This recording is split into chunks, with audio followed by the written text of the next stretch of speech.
Most people don't realize how much their personal information is being bought and sold every day. Data brokers are making billions, pulling details about you from public records and the internet, and then packaging and selling it, usually without your consent. That's how your information lands in the hands of scammers, spammers, even stalkers. It's why you get endless robocalls and why ads seem to follow you everywhere. That's where Aura comes in. Aura actively removes your data from broker sites and keeps it off. They also instantly alert you if your information shows up in a breach or on the dark web. But Aura goes beyond data protection. With one app, you get a VPN, antivirus, password manager, spam call protection, dark web monitoring, and even up to $5 million in identity theft insurance. All backed by 24/7 US-based fraud support. Other companies might sell just credit monitoring or just a VPN.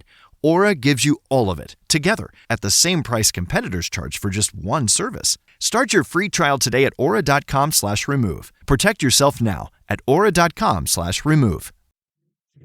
My name is Tyler Fornes, and I am one of the co-hosts of the Good, the Bad, and the Hungy AEW podcast here on the Voice of Wrestling Podcasting Network. We take a broad scope approach to the world of All Elite Wrestling and the entire universe of Tony Khan. We talk about the big matches, the big stars, the promos, the storylines. And we also look at it from a big picture perspective. How are things going to change over the course of the next 10 years with AEW still in the picture? How are companies like WWE going to adapt and adjust to AEW? Are they going to be a similar way like they did with WCW in the late 1990s? Will there be a counterpunch? We talk about all of that and more on the Good, the Bad, and the Hungy every week on the Voices of Wrestling Network. This podcast is a member of the Voices of Wrestling Podcasting Network. Visit voicesofwrestling.com to hear the rest of our great podcasts, as well as show reviews, columns, opinions, and updates across the world of wrestling. Welcome to Jumping Bomb Audio.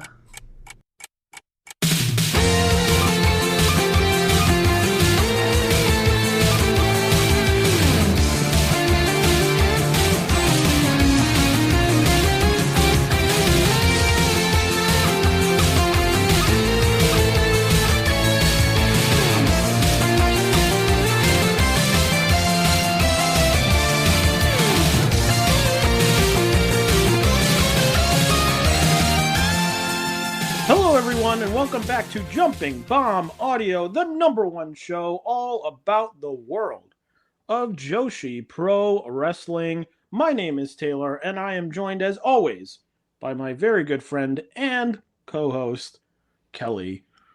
Kelly, how's it hanging? I'm really wishing I had some YouTube jewels right now. Yes, Kelly and I, right prior to recording, discovered the concept of YouTube jewels. I don't think there's any way for us to get jewels unless we live stream, is the problem. Oh, damn. Well, I think they're a live stream only currency. Ah, shit. Okay. However, if anyone listening knows how to get us some YouTube jewels, yeah, if you want to give us your jewels, we'll take them. please send them our way. Maybe one episode we'll have to do live stream in order to get jewels. Is this like the podcaster equivalent of fucking Danhausen requesting human monies? I don't know, because I don't know anything about Danhausen by choice. Damn, I'm gonna have to learn about Sorry. Danhausen to drop some Danhausen facts on you to force you to learn about him. Oh, God. Yep. No thanks. I'd rather have YouTube jewels. Anyway, we have a lot of wrestling to talk about, so we got to get to it. We've got tournaments galore, we got big matches, we got small matches. But first, we got plugs. That's right. Follow us on Blue Sky, at JBA Audio. Follow Kelly, at Comic Geek Kelly. Follow me, at Tamainbo. Subscribe to us on your podcast app of choice, and if that app of choice is Apple Podcasts, we would really appreciate a 5-star rating and review. And you can donate to the show at redcircle.com/shows/jumping-bomb-audio. So let's get right into it. We are going to start talking Tokyo Joshi Pro Wrestling's Summer Sun Princess from Korakuen Hall on July 18th in front of 1,204 fans. Kelly, what did you think of this show? This was a really good show. I very much enjoyed my time watching this. Really good crowd. Just all around, good time. Summer Sun Princess, it's the song of the summer. I have to say, for a show that involved both people sticking boogers in each other's mouths and people throwing farts at each other, I believe, was the thing. It was quite an enjoyable show. Yeah. Taylor, I don't know if you know this, but boogers, hilarious. It was like the most infantile Tokyo Joshi show. Hilarious. Which is saying something, considering Palm's gimmick is being 3. Yeah. And she is on every show. But I also very much enjoyed the show. I thought it was very good. It was good to see a good crowd, especially going up against the first day of the 5-star Grand Prix, 1,200, which is, I believe, about 200 over what they did at the last Korakuen Hall show. So, yeah, that's a really good number. A nice number. So let's dive right into it. The opener, which was the official debut. Of course, we've seen her before, but the official debut of Momo Sato in a tag team match on the losing end, being defeated by Ren Kanatsu and Uda Takami.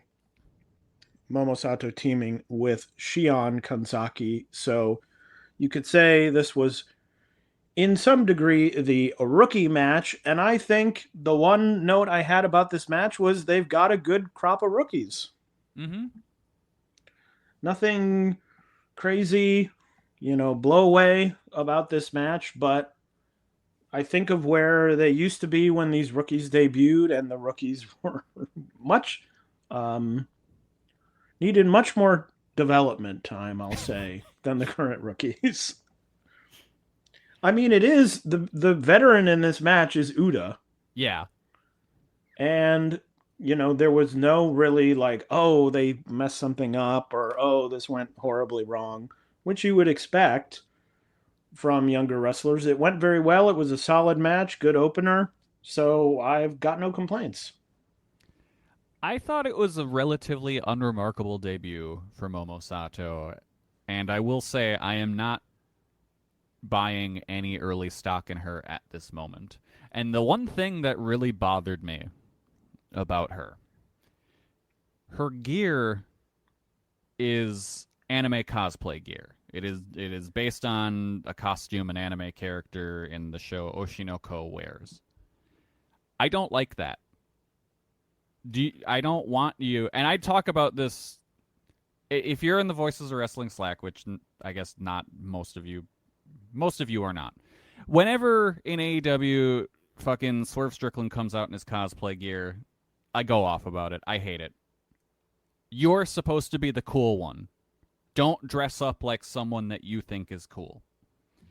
And I think that for Momo, show me what your personality is rather than the personality of a thing you like, So that was a bad sign for me. It tells me that she doesn't have much going on in the creativity department. So I'm very much, she is a wait and see. I don't have much hope for her at the moment. Wow. Okay. I guess I didn't know all that information, so to me, she was just wearing an outfit. I hate it when wrestlers do the cosplay gear. I fucking hate it. Wow, we found another of Kelly's nerve points, touch points. Well, it's just like, you're supposed to be cool. Yeah, I totally understand. Yes, very understandable. I didn't know you felt so strongly about it. It's like, I want to see people dressed up like cosplay. I'll go to a Comic-Con or scroll Instagram and someone with huge cans will be there. I don't want to see a wrestler dressed up like that. I don't want to see fucking Will Ospreay dressed like Bane. No, you're supposed to be the cool one. So Momo, get your own identity. Come back and be yourself. Well, speaking of things Kelly really loves, Boogers. the next match was a 6-person tag team match where Himawari, Mifu Ashita, and the debuting Shin Sakura Hirota defeated Chika Nanase, Palm Harajuku, and Raku in 11 minutes and 53 seconds. I mean, look, to me, the booger stuff was stupid. It was not as bad as I thought it would be. Yeah, I mean, it very much feels like this was a walled garden of a match where we just took all of the goofballs and shoved them into one thing. It was enough of a novelty to be like, Hirota is interacting with like Palm Harajuku. Yeah. Or like doing the sleeping thing with Raku, that I was like, okay, this is interesting. I've never seen this before. Mm-hmm. Having Palm do the rope walk thing. I was like, okay, this is like, I'm not upset by this match. I wasn't loving it, but and the booger stuff at the moment, I was sort of like, okay. But it sort of ended, and I was like, okay, that was fine. We got through it. It was all good. I mean, not good, but like everyone's it was great. Fine. We 4.5 stars. Yeah. You heard it here first. Yeah. I mean, the weird thing is that really the only comedy, Hyper Masao is comedy, but it's like other than Palm and Raku, there are really no more comedy characters in this promotion. Yeah, so a lot of them can do comedy. Yes, yeah. But it's not like this is what I go out and do every time. But it's like, unfortunately, Himawari and Mifu, it's been decided that you are in this area, even though they're not comedy wrestlers. No, they're like, just, it feels like the promotion doesn't have enough comedy wrestlers now at this point, where it just ends up that people I want to see like actually wrestle end up being like, well, you're in the comedy match, and I'm like, they could be used better elsewhere. It's very much like the WWE problem for years, where it was like, if you showed any hint of comedic timing, that's what you are forever. You were not going to be pushed as a serious person because you made Vince McMahon laugh once. And it kind of feels like that's what's happening to Himawari and Mifu Ashita, and it's like, please get them out of there. The next match was a tag team match. Haru Kazushiro and Yuki Aino defeating Mirai and Toga in 12 minutes and 17 seconds. Haru pinning Toga. So that was an interesting result. Felt like the classic, and I feel like we haven't had one of these in a bit. But the tag team match that you read about on a Tokyo Joshi card and you go, that could be really, really good. And then it's like the third match on the card and it's fine, but it's not as good as you want it to be. Yeah, it was good, but like this had a pretty high ceiling. I'm like, this could have been like awesome. Yeah. But they used to do this all the time. Like, it would be like Mizuki and Miyu Yamashita against, two other people, and you'd be like, oh, this is really good. And then you realize it's third from the top and they get like 8 minutes and you're like, oh, okay. It wasn't great, but it was good because obviously they're not in the spot to be like, time to go out and steal the show. Yeah. In the third match. Like Haru, still really good. She put on that figure 4 armbar that looked like Toga's arm was going the other way. And I was like, that actually looks really good. That move is so good. I absolutely love that armbar. My big takeaway was it feels to me a bit like I like Toga. She has some skills. It feels like, in a way, it has been exposed that there are big gaps in her with her overall. I worry that Toga is one of those young wrestlers that got praised too much too early and then kind of just stopped improving because of it. Like, it feels like my thought is Haru has passed her. Oh, absolutely. And it showed here. She pinned her. But it's like, okay, great. She has the, the forearms. Those are great. But it's still, it's starting to feel like, oh, but what is there's no character really, except for I'm Toga. I'm Here I Toga and am. I'm handsome. It's sort of like, here I am.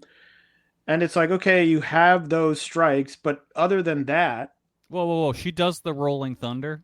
that's true. She does do the Rolling Which Thunder. makes me laugh every time because it feels absurd to see someone that isn't Rob Van Dam doing that move.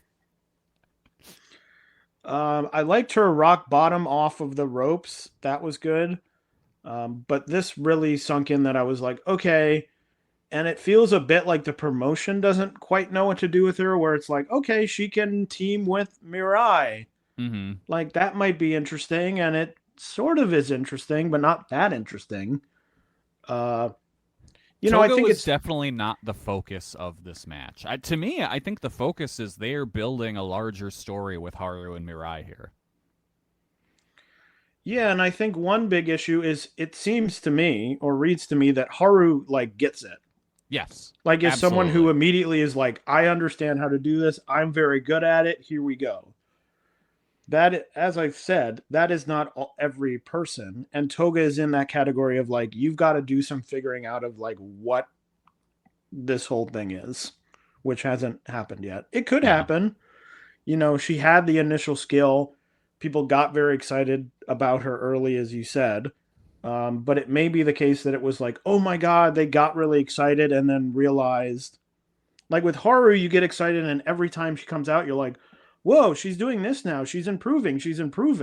Yeah, And she's like Toga a is full-on not. prodigy. Yeah. So again, a match I liked, but I could sort of see the better version of the match in my mind's eye. Mm-hmm. So I liked, I probably would have gone like 3.25. Like I'm Yeah, like, I was oh at 3.5. solid match. So yeah. Next up, it was the big Aja Kong match. Aja Kong defeating Ariso Endo in 9 minutes and 25 seconds. Kelly, interested to hear your thoughts. I loved this match. I thought it was awesome. To me, the only thing that could have improved it is if there was blood. Endo was so good here. Her hitting the water wheel suplex on Kong got an actual audible reaction out of me. Just Endo took such crazy ragdoll bumps on the backdrop drivers. Like, it was so good. I went 4.25 on this. I absolutely loved it. I liked it. It didn't super connect with me. Why'd you hate the match, Taylor? Why'd you hate it? I could sort of see why people liked it, but I feel like I see this match so, like, last episode, we were just sort of talking about one of these matches. Like, Aja Kong, she comes in. I'm like, I understand the format. Endo's going to lose. I liked it, and I thought Endo did well. I thought she came across very likable. But in the end of the day, I'm sort of like, yes, I have seen this. So I wasn't crazy about it. I think in these matches now, you're kind of more looking for how the young wrestler deals with it, But it's not even for me like, oh, is Endo going to step up? I'm like, of course she is. She's like one of the best wrestlers in the whole company. Yeah. Like, I wasn't surprised that I'm like, oh, she's doing really well. I'm like, of course she is. She's very talented. Like, it isn't like a rookie where you're like, oh, finally they're showing the great spirit that they need to show. It's like, yes, this is a good wrestler going against a better wrestler and losing. So to me, I didn't even have that connection. The one thing that did make me laugh was I don't think I've ever seen. So she hits the water wheel, and I think Aja was up standing and, at her before she even like started moving to stand up from hitting the move. Like, I've never seen. Obviously, there's fighting spirit where you get hit by a move and you're sort of like, ah, and then you power up. I mean, she got hit by the move and immediately stood up and was like, what about it? And I was like, oh, wow. I've never seen someone get hit with a big match or get hit with a big move in, near the end of a match and just be like, oh, stand up. Here I am. And you're like, oh, okay. So I liked it. I saw that people had liked it, so maybe my expectations also were a little bit higher. But I thought it was fine. Enjoyed it. I was surprised that Aja Kong didn't like bust her mouth open when she just ate the bin to the face when Endo super kicked it into her. The next match was another 6-person tag team match. Kumadori, Sakura Hirota, and Yuki Kamafuku defeating Mahiro Kiryu, Senshiro Takagi, and Yumehide Imanari in 12 minutes and 6 seconds. Was very funny to have. It was like Kumadori and Imanari or something like that. And they're like running around the ring and Kumadori's doing all this stuff. And then it was like, okay, tag in. It's Hattori and Kiryu. Kiryu looked like she was moving through mud. Yeah. After watching them. And Hattori's like running around the ring trying to give some energy. She's like, I'm going to hit the ropes. I'm going to do this. And Mahiro's like just standing in the middle of the ring doing nothing. Look, they'll never tag again, but I did sort of like the energy of Sakura and Kumadori. Kumadori is awesome, actually. I think this is my first time seeing him, and he rules. He was great, but I thought they had great energy together. They have sort of similar ninja things, and I was like, oh, this is a great team. They'll never tag again. No. But, I enjoyed that. Look, did I like taking farts and throwing them in people's face? No, I didn't like that. But that was at the beginning. They then got away from it. There was nothing major, but it was enjoyable enough, mostly because they kept Mahiro out of the match. She sort of like did the apology thing, and then everyone moved on. And it was like, okay, we don't need to see her anymore. Look, I'm just waiting for the day that Mahiro takes like an office position in the company and stops wrestling and only appears to be hit by a bike once every couple of months. Which, that was good this time. I was like, oh, if she were only this part of the show, she'd be great. I should say they also announced that Hiroyo Matsumoto will be coming back to Tokyo Joshi. That's right, yes. After she had two matches last year, and that Natsu Samire will be appearing at Korakuen Hall for Kamiyu's show. Is it her retirement show? I don't remember. I don't remember if that's her retirement show or a lead up. But all I know is we definitely need Aki on commentary for that show. I desperately need to hear him react to Sumire's spots. If it's cute, it's legal, he would say. Yeah. The next match was a special singles match originally meant to be Willow Nightingale and Mizuki. Willow Nightingale not having visa issues of some type. So instead it was Chris Brooks defeating Mizuki in 10 minutes and 47 seconds. Kelly, what were your thoughts on this? This is awesome. Brooks is so good at playing the giant bully. Like, this made me feel like I was back in the golden age of Choco Pro during the pandemic days when he was just beating the shit out of fucking Lulu Pencil and stuff. He's just like the perfect base for Mizuki, too, to fly around and crash into over and over and over. The visual of him picking Mizuki up by her leg and pulling her into the ring was so wild. I don't think I've ever seen that before. It's a bummer we didn't get the Willow match, but I was okay with it because this match was awesome. This was another 4 1/4 for me.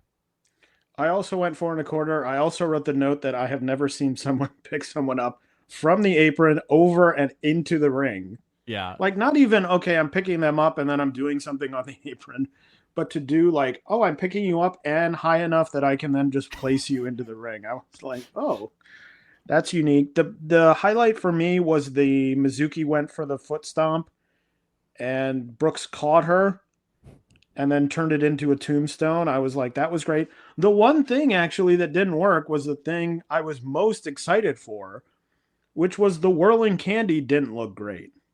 And which is weird because they've done it so good in the past. I think this may have just been caught her at a weird angle or something. Yeah, it was just a thing where I was waiting. I was like, oh, she's going to hit the whirling candy. It's going to look great. It didn't look bad, but I was sort of like, oh, they've done better in the past, which was a bit of a bummer. But I thought it was great. I mean, just Brooks trying to demolish Mizuki. And it's also always interesting, seeing like, oh, people thrown into chairs. Yeah. And you're seeing a huge guy do it. And all of a sudden you're like, oh, like 5 rows of chairs is scattering instead of like 1 row slightly moving.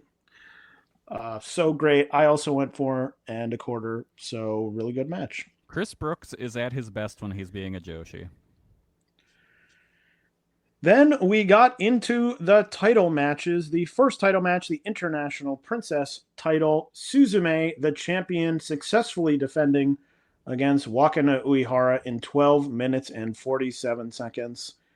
This match was okay. This was a weird match. It felt like nothing to me, really. Well, and the crowd was absolutely dead at the Well, yeah, beginning it felt of it. like the crowd was not into it. It felt like they didn't really have good chemistry. So it felt like it was like, oh, 2 people just having a match. It was a title match, but I'm like, it didn't really have the energy of one. Yeah. I think the crowd really threw me because it's like, Suzumi comes out, she gets a good reaction. Wakana comes out, she gets a good reaction. Bell rings, silence. It's like, wait, what happened? Well, and then people would make noise, but it sort of felt like, like people sort of were thinking, okay, well, we got to do something. Like, we got to make some noise. So weird. We'll clap a little bit. It just really felt like a nothing match. I mean, Wakana is in an interesting place. Because to me, it feels like she has a lot of the intangibles. Yes. She's good enough in ring. Like, she's not crazy good, but she's not out there, like, falling apart in the ring. But something is missing. And it could be another Toga thing where, remember, she won the rookie tournament. Yep. Then she wins the tag team titles, and it feels like, oh my God, this is a big deal person. That tag title run's going to be the worst thing that ever happened to her. And it just feels like her trajectory is wrong because now it's like, oh, this person should be a star, and she's in these matches, and you're just not, like, I don't feel it. Yeah. It's like, oh, you definitely needed more time to figure everything out before. Look, and I think the tag team was bad. Yes. Because I think she was with someone who is the exact type of person she didn't need to be with. Which was like, hey, I've gotten good enough, and that's fine. Yes. So this match, it's like mine would have been like maybe 3 stars, 2 3/4 stars for this match. It was just there. Yeah, I think I was about 3 1/4. Like, Wakana felt like half a step slow, which typically isn't that bad, but when you're against Suzume, who is so fast and so smooth, it's the most noticeable thing in the world. And it was a match where I thought, oh, maybe, I've been watching the show for a couple hours. Maybe I'm sort of just, getting tired, whatever. That was not the case because the next 2 matches, I was back in. Yes. So it was like, okay, it isn't me. It's this match. Speaking of the semi-main event of the show, the Princess Tag Team title match, Miyu Watanabe and Rika Tatsumi, the champions, retaining against Hyper Misao and Shoko Nakajima in 17 minutes and 50 seconds. I said I gave a hot take last week about Chihiro Hashimoto. I have another hot take. Oh. Misao is the greatest comedy wrestler of all time when she becomes a serious wrestler. Yes. And the thing about it is, like, I often think in Joshi, we'll limit it to Joshi, I think of, like, Kaori Yoneyama used to be this way. Where it was like, she comes out and she does this, in Stardom, oh, Death Yama-san, or whatever all the Yama-sans were. Oh, she's goofy. And then she would go and, like, in Choco Pro or something, have a match and you'd be like, oh my God, it's like 4.25 stars. Amazing. The difference is, to me, Masao wrestles these serious matches as Masao. Like, Kaori Yoneyama is not wrestling a serious match as Death Yama-san, where you're like, oh, this all makes sense in the character. Masao does it and like fits it within this comedy character of like, oh, I have this mask. Oh, it gets knocked off. I'm serious. That to me is harder than just being like, oh, I play this goofball sometimes. Mm-hmm. And then when I need to have a good match, I'm just myself and I wrestle a good match. Like, that's a lot easier than this. Hyper Masao embracing the spirit of Colt Cabana versus Homicide. Like, she's great. I thought this match was really good.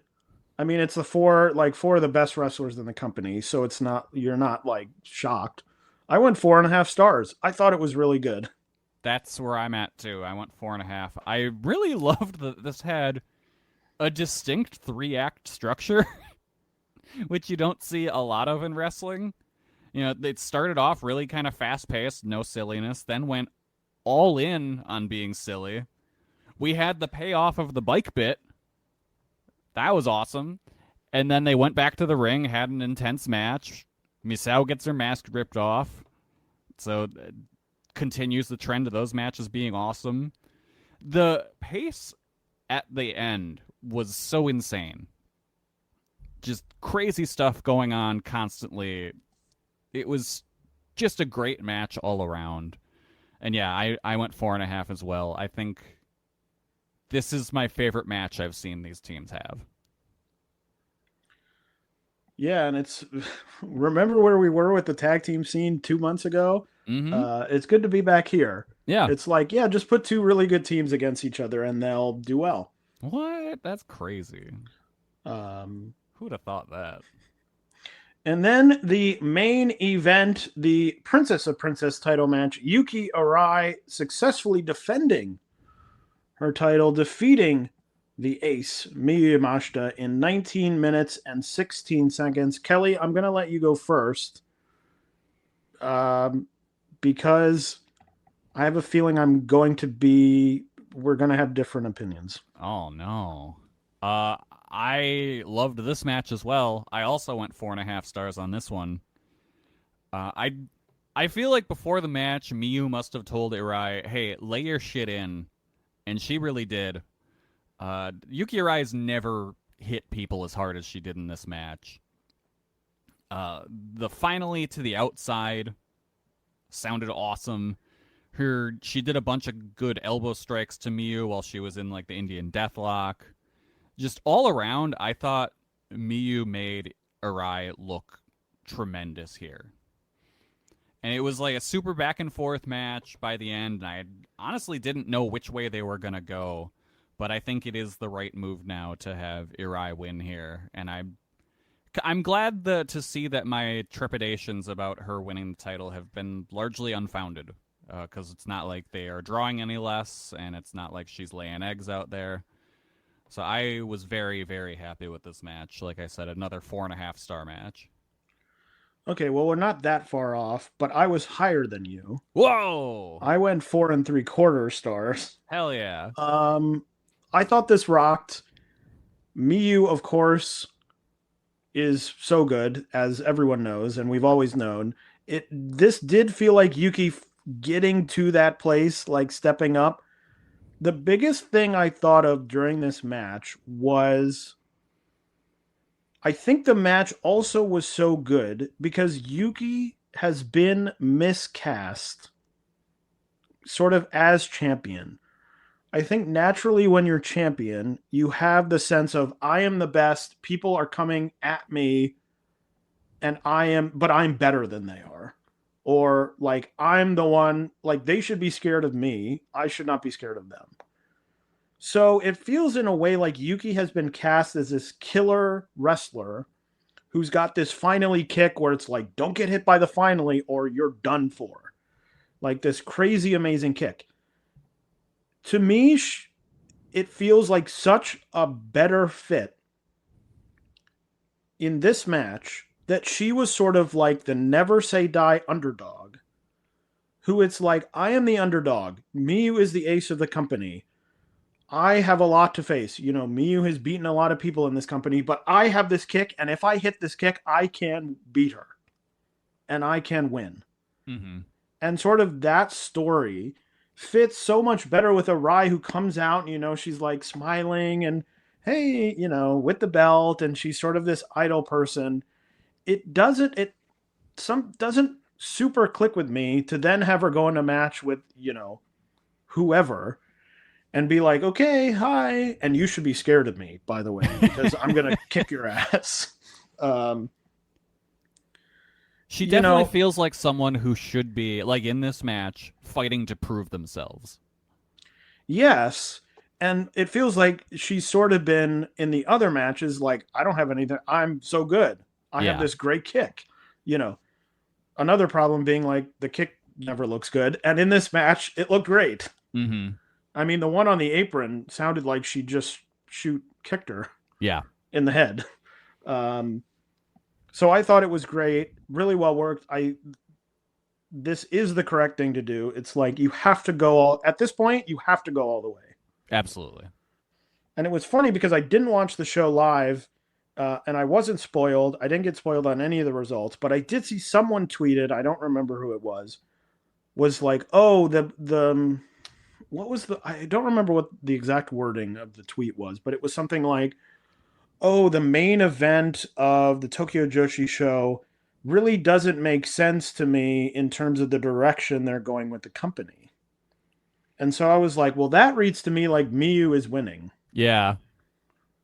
Because that would be sort of a thing where it's like, okay, that feels like a 2 year ago thing.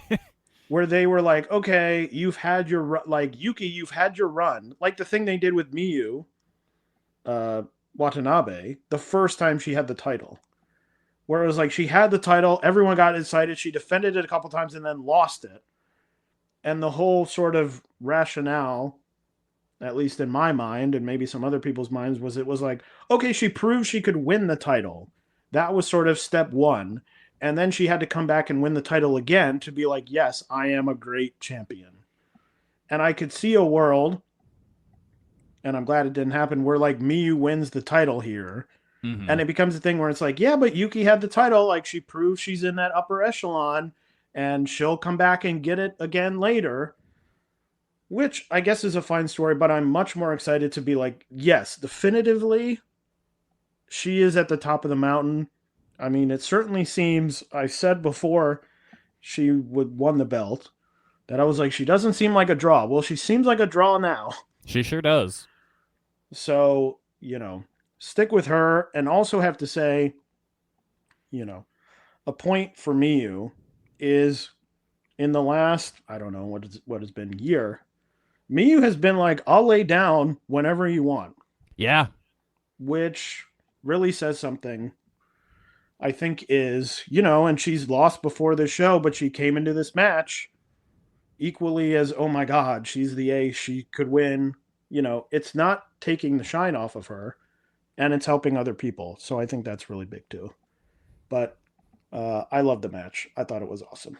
Most people don't realize how much their personal information is being bought and sold every day. Data brokers are making billions, pulling details about you from public records and the internet, and then packaging and selling it, usually without your consent. That's how your information lands in the hands of scammers, spammers, even stalkers. It's why you get endless robocalls and why ads seem to follow you everywhere. That's where Aura comes in. Aura actively removes your data from broker sites and keeps it off. They also instantly alert you if your information shows up in a breach or on the dark web. But Aura goes beyond data protection. With one app, you get a VPN, antivirus, password manager, spam call protection, dark web monitoring, and even up to $5 million in identity theft insurance. All backed by 24/7 US-based fraud support. Other companies might sell just credit monitoring or just a VPN.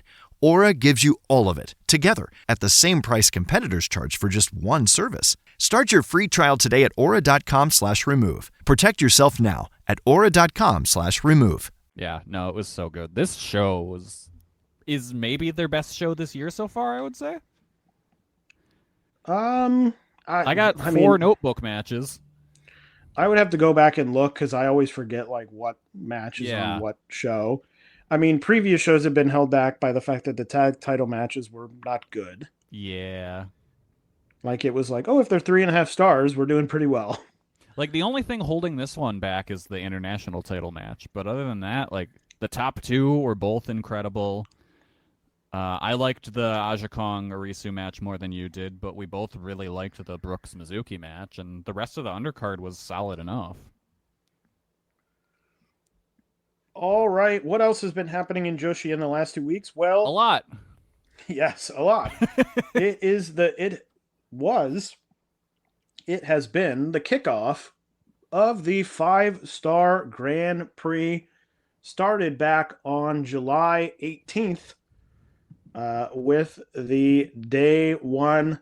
You know, Kelly, I was messaging you while I was watching these.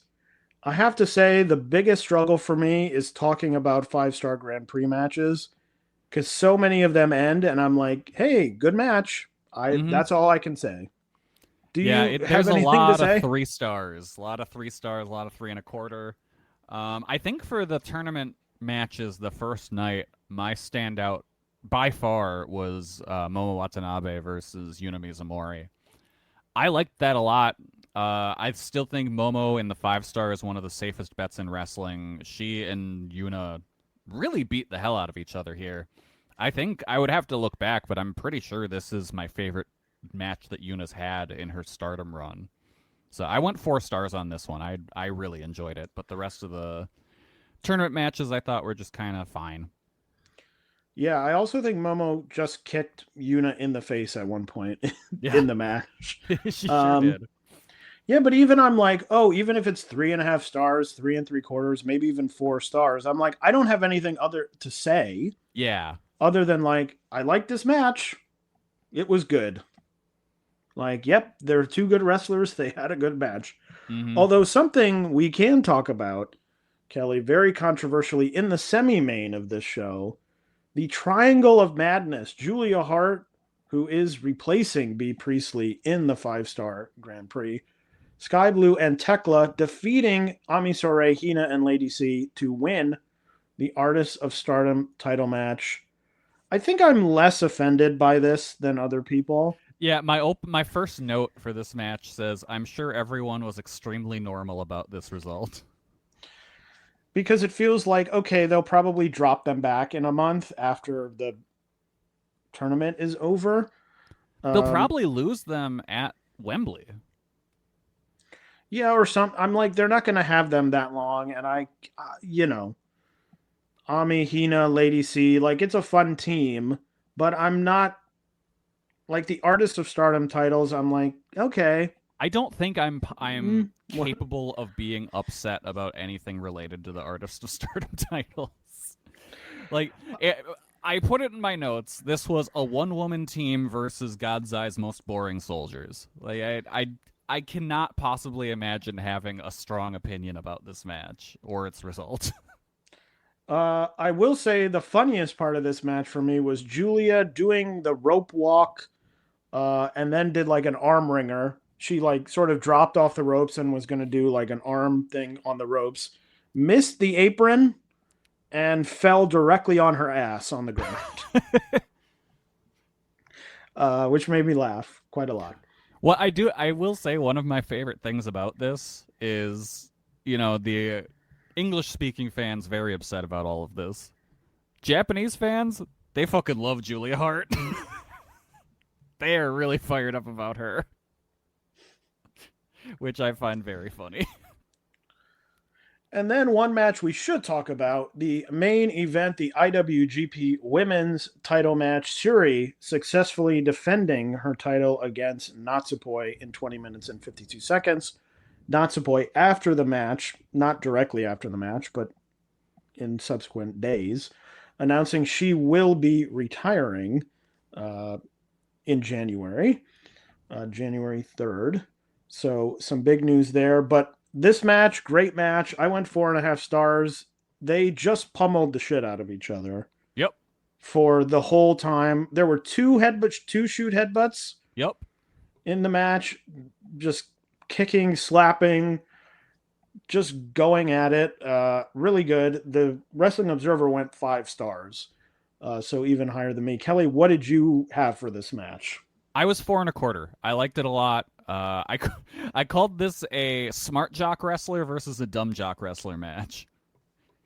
There was a bit in here when Poi took her like usual apron bump, where I don't know what it was, but the sound of it was so much grosser than normal. Like it was this weird metallic splat, and it was just like, oh my god, she's dead. But Well, they opened the match by just throwing each other onto the apron. yeah, Like it was like, okay, you go on the apron, now come up here and throw me onto the apron. yeah. I do feel like the match went a little longer than it should have. I think they missed the peak. And there was 2 times where Syuri was late on kickouts. Yeah, I was going to say that. I'm like, is this becoming a Stardom thing where people are late on kickouts? Yeah, Because I don't think I noticed it twice, but I definitely noticed it once.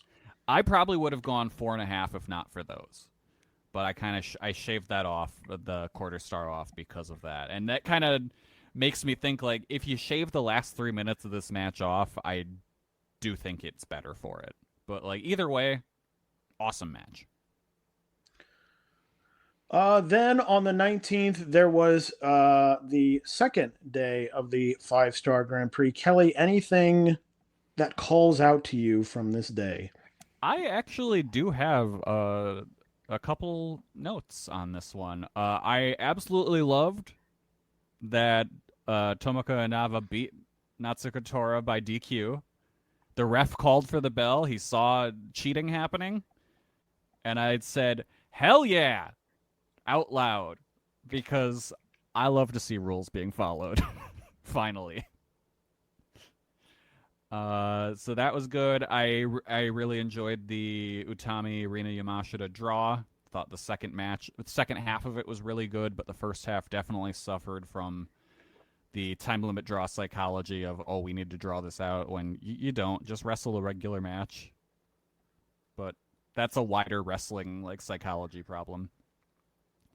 My main thoughts on this show, and it kind of goes into wider booking, comes from the main event between Kurara and Rina. I had my usual problems with this match that I do with Rina matches, where I find them overindulgent and Rina kicks out of a whole lot of stuff. And normally that's whatever, because a lot of times it's for like a Future of Stardom title or a New Blood thing or whatever. My issue specifically here is that Rina is not in a position on the pecking order where she should be kicking out of Sayaka Kurara's finishers, because Kurara is an incredibly recent world champion. The stuff that Rina was kicking out of are moves that put away Saya Kamatani. And I feel like that's an issue going forward, is the booking of Kurara, where it kind of feels like they're still treating her as the plucky upstart when that's not what she is anymore. She's a former world champion. So it just has a lot of... that adds a lot of implications to her matches and how it's booked. So I don't feel like she should have had as hard of a time putting away Rina as she did. And then going forward into the show after, Kurara loses clean to Tomoka Inaba, who I like a lot. I think Inaba's great. But I don't think Inaba should be beating an incredibly recent world champion like that. So I don't know, maybe I'm thinking about it too much, but it just seems like this muddies a lot of the booking. And that I still don't think Kurara was ready to be the champion that she was. Then on the 20th of July, there was another day of 5-star Grand Prix action. I don't really know how to distinguish, make these intros interesting. Kelly, anything from the 20th, I would say my highlight would definitely be the main event, Micah Yes. defeating Azumi. I think other than that, I don't really feel strongly about any of these. I loved how they did the Heyman special from the semi-main into the main. I thought that was awesome. Just, all right, these two hang out. Oh, then they're getting into it. Oh, you know what? Ring the bell. Start the match. Like, that was awesome. I loved that. I actually went 4 stars on the main. I thought it was very good. Micah and Azumi, 2 great wrestlers. So, yeah, this match should have been as good as it was. And then the 25th was the final day of this period for the 5-star. I have not seen this show yet. Kelly, you have anything to recommend from this show? No. Cool. I will say the Itsuki Aoki versus Natsuko Tora match was bad, but it wasn't like a disaster bad, so it was just kind of boring bad. And I was disappointed with that. Also, Carrara took another loss to Micah here, so again, I don't know. I feel like she maybe should not have beat Saya, but whatever. And poor May Sierra, she gets implicated in a blackface scandal after the bell. Didn't even happen during the match. What are we doing? All right, what else has been happening? Marigold had a show on the 14th of July. 2 title matches in that. Megaton defeating Asami Kodaka to retain the independent junior heavyweight title. Sure. And the main event, Twin Tower of Chikagoto and Koke Amare defeating... Yes? Do you have something to say about Twin Tower? Yeah, no, sorry. I thought you had stopped talking, but my mic just went out for a second, so I started talking over you on accident. My mistake. Yes. Anyway, it's because I said Twin Tower. I'm being muted. Oh, yeah. Chikagoto and Koke Amare defeating the Darkness Revolution duo of Chiaki and Rei Seto in 16 minutes and 54 seconds. Another tournament kicking off in the last 2 weeks, the Tokyo Princess Cup over in Tokyo Joshi. The first day of that tournament was on the 20th of July with the first round matches. Kelly, we sort of talked about this when we were previewing these shows. It was a bigger venue than they, I feel like, typically run for the show. It was very echoey. Yes. But I would say probably my high match was Miyu Watanabe defeating Ren Kanatsu. Other than that, I thought all of these matches were fine. I went 3.5 stars on both Endo versus Hattori and Irai versus Haru. I liked both of those quite a bit. There you go. So Kelly higher than me on this show that he was very scared that he would not enjoy. I mean, I didn't think it was great, but like, it wasn't Sure. terrible. They've been far, far worse. And then the 25th, this round 2 matches. Kelly, you have seen this show. What did you think about this show? The first 3 of the tournament matches were kind of nothing. Endo beating Chika Nanase was whatever. At one point, I noticed, like, I was watching the match, but I was zoned out thinking about something entirely else. Like, they did not keep my attention at all. Himawari beat Wakana, which is a surprising result and kind of awesome, actually. So I'm excited about that. Misao and Mizuki had a not a great match. I went 3 stars on it, which is incredibly disappointing for those two. Too much comedy in this one. It very much felt like a house show match. But then the main event was awesome. Rika Tetsumi beating Miyu Yamashita. It was so unlike everything else that came on the card prior, where this was just a very nasty and gritty match where they were just really swinging for the fences. Tetsumi was just wrenching on Miyu's leg in this match, and then eventually on her neck. with the Dragon Sleeper, which got her the win. Yamashita hit a crazy-looking skull kick at one point.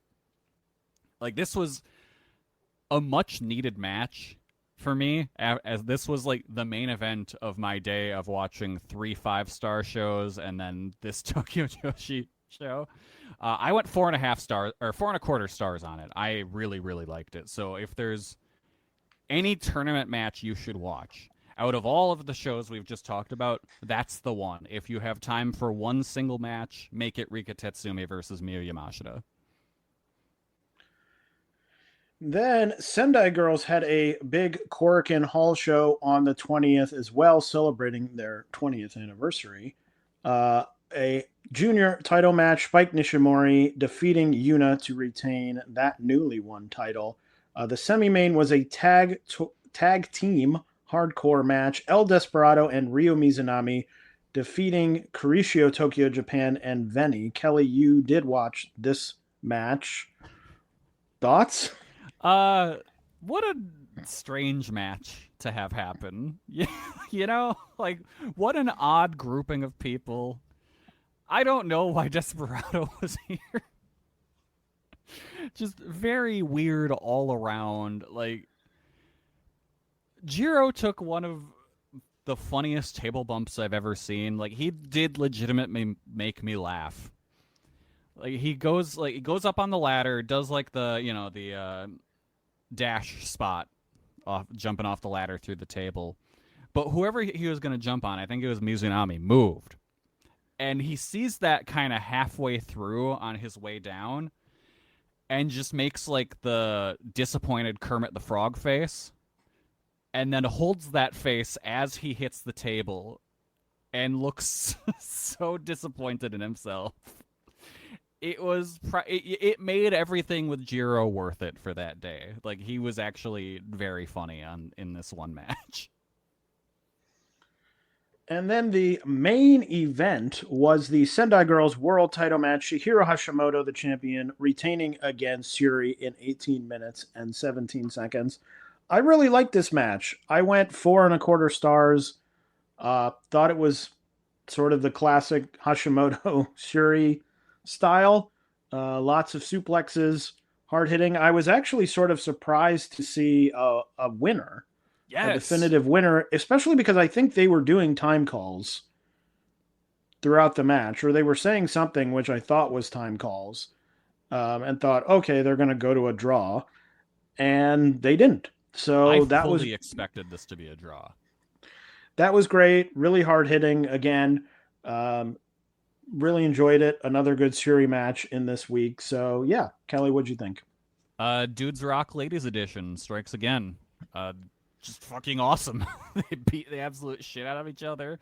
There was multiple strikes that made me go, oh god, because they just sounded and looked gross. It was awesome. I went 4.5 stars. I loved this match. Someone make Dave watch this one too. And then Kelly, what has been happening in Choco Pro in the last 2 weeks? Choco Pro had one of their bigger shows on the 14th, main evented by a Super Asia title match. Miya Yatsuba successfully defending against Mei Saruga in a pretty good match that I went 4 stars on. I really feel like Miya is improving with every match, and I think she's having a very good run as champion. All right, and what is coming up in the next 2 weeks of action? Well, we have some more 5-star Grand Prix action that resumes on the 28th of July at Korakuen Hall. Both A block and B block, both A block and B block, and red block and blue block in action. There we go. In the red A, Sayaka Kurara against Itsuki Aoki and Maika against Natsuka Tora. In the red B, Lady C against Maki Ito and Utami against Konami. In the blue A, Suzu Suzuki versus Miyu Amasaki and Rion versus Julia Hart. And then in blue B, Yuta Mizumori against Ami Sourei and Starlight Kid against Saya Kamatani. I mean, Starlight Kid against Saya Kamatani is the match, right? Saya was dearly missed on the shows prior to this. Kelly, you getting hyped for Rion versus Julia Hart? Honestly, kind of. Oh, okay. I like Rihanna a lot, and I'm hoping Julia steps up. So, yeah, actually, you know what? Yes, I am. Then on August 1st, they will be at Sendai Pit. It is a blue block day. In the A block, Suzu Suzuki against Hanako, Aya Sakura against Ruaka, Hina against Julia Hart, and Miyu Amasaki against Rion. In the B block, Koguma versus Saya Kamatani, Yuna Mizumori versus Kikyo Furusawa, Ami Sourei versus Momo Watanabe, and Hanan versus Starlight Kid. That blue B block is really doing the work. Not Also. having that block for the most part on these early shows, or just kind of not being around a ton, really dragged down those first couple of days of the tournament. Then it will be August 2nd in Utsunomiya. One single red A block match, Rina versus Itsuki Aoki. And then it's all B all the way down. Aya Sakura versus Miyu Amasaki, Suzu Suzuki versus Rion, Ruaka versus Julia Hart, Hina versus Hanako, Yuna Mizumori versus Koguma, Starlight Kid and Momo Watanabe, Hanan and Ami Sourei, and Sai Kamatani and Kyoko Furusawa. Starlight Kid and Momo's the one to watch out for there. Then on the 3rd, they are back in Korakuen Hall with all blocks in action. Red A, Azumi, and Itsuki Aoki, Natsuka Tora, and Akira Kuragane. In the Red B, Lady C and Izuza Inaba, Saya Ida and Konami. Red A, Aya Sakura against Julia Hart, and Hina versus Rion. And then in the B block, Yuna Mizumori versus Starlight Kid, and the big one, Momo Watanabe versus Saya Kamatani. That show is saved entirely by Blue Bee. Then on the 8th of August, they will be in Sapporo. It's all red. The rest of the time, it's all red. So it's Red A, Azumi versus Natsuka Tora, Tomoka Inaba versus Akira Kuragane, Maika versus Rina. In the B, Rina Yamashita and Konami, Maki Ito and Azusa Inaba, and Lady C and Utami. And then we end this 2-week period still in Sapporo on the 9th, still red. In the A block, Azumi and Akira Kuragane, Sayaka Karara versus Natsuka Tora, Tomoka Inaba versus Rina, Maika versus Itsuki Aoki. In the B block, only 3 matches, Azusa Inaba versus Konami, Saya Ida versus Rina Yamashita, and Utami versus Maki Ito. So that will be it. And then in 2 weeks, we will be very close to the end.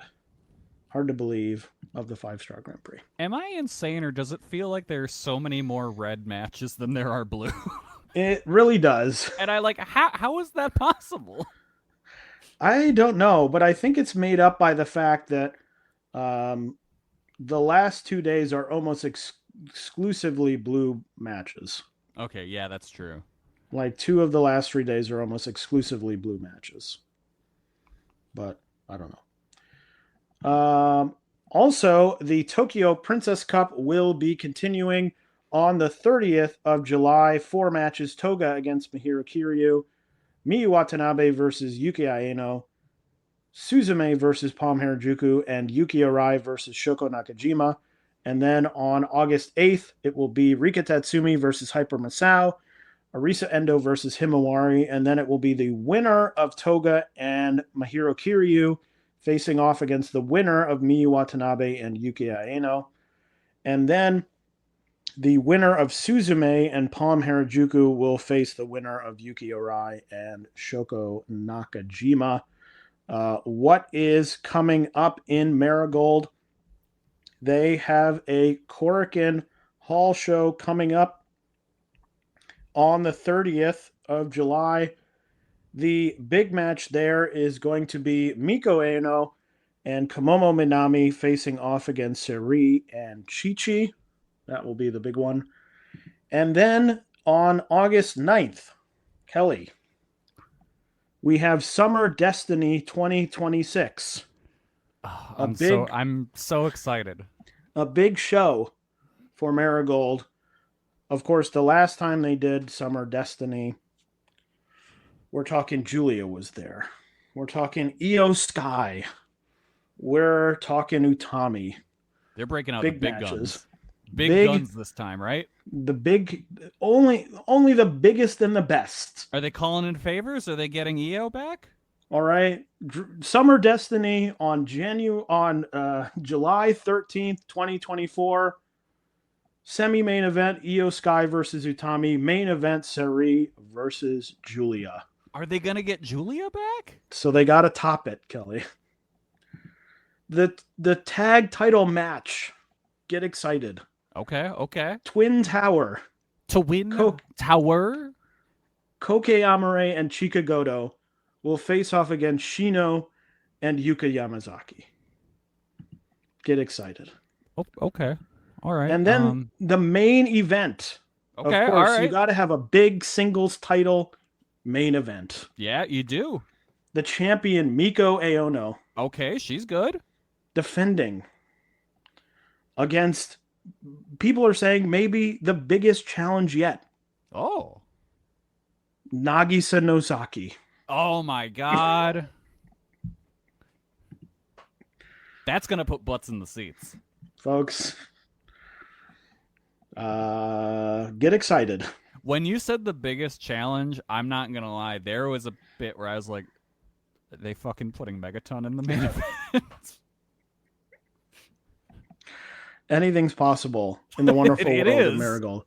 Also, excitedly, Henri, the rookie that previously was part of Tokyo Joshi and left, and joined Marigold, which I believe Rossi called a game changer in the world of Joshi wrestling. An undebuted rookie going from one company to another. Is debuting on the show. Oh, I bet she's going to be terrible. So get excited for Marigold. They are currently, I believe, begging Seri to do their upcoming tournament. So we'll see if that comes to fruition. Nah, man, I'm still hurt. I know I'm doing that match for you guys before then, but I got the itis. I think I'm busy. I think I gotta wash my hair for several weeks. I have some real estate I'm looking into.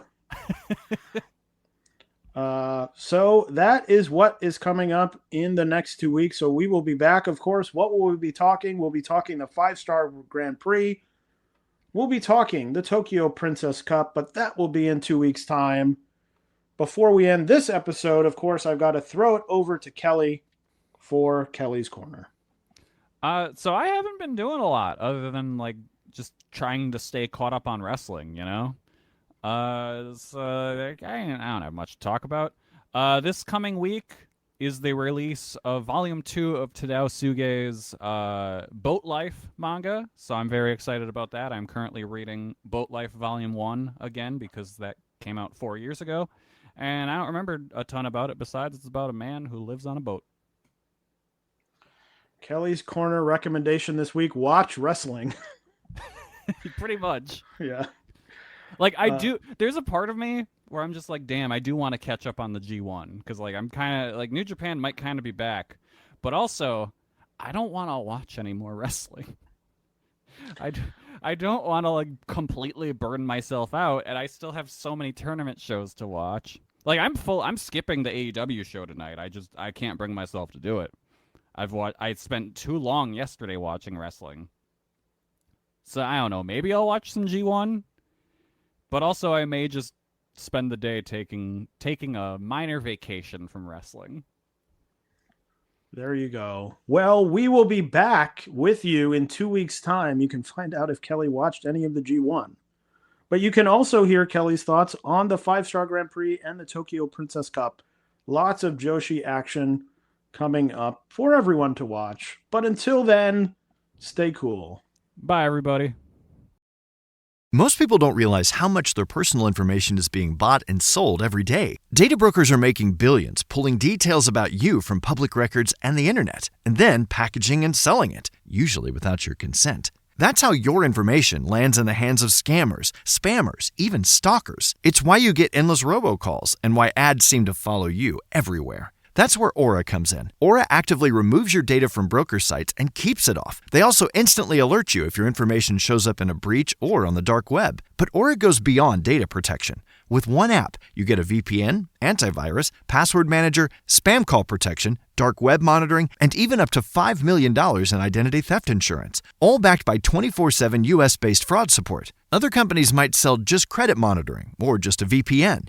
Aura gives you all of it, together, at the same price competitors charge for just one service. Start your free trial today at aura.com/remove. Protect yourself now at aura.com/remove. Hi, I'm Case Lowe, co-host of the Open the Voice Gate podcast. The one question I'm constantly asked when it comes to Dragon Gate is, how do I get into the promotion? Well, stop asking and start listening to the Open the Voice Gate podcast, released every Wednesday on the Voices of Wrestling Podcasting Network. For exclusive news and show reviews, look no further than the leader in Dragon Gate coverage, Open the Voice Gate.